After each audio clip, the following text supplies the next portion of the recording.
Sinisilik at na para bang unti-unti tayong inaalisan ng mga pangarap. Hindi ako pinanganak na may gintong kutsara sa aking bibig. Sa aking buwang edad ay damang-dama ko na ang kahirapan ng buhay. Kahirapan na sana ay naiwasan kung walang korupsyon.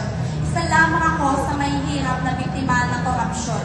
Korupsyon na sumira sa pangarap naming mahihirap. Korupsyon na naging ugat ng maraming krimen sa ating bansa. Nais kong gamitin ang aking pagkakataon na gisingin ang lahat ng nakakarinig, nakakakita at may puso sa bayan. Gawin natin normal ang pagbuksa sa korupsyon. Gawin natin normal ang paggawa ng tama.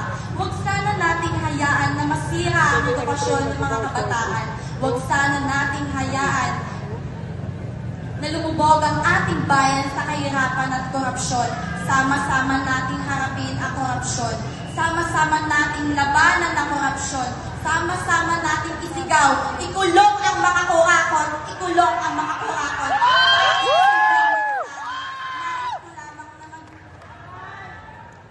Nais ko lamang na magsimula tayo at maghalal ng isang leader na magpoprotekta at magsusulong ng advokasya at proyekto at proyekto na ikakaunlad ng bawat isa.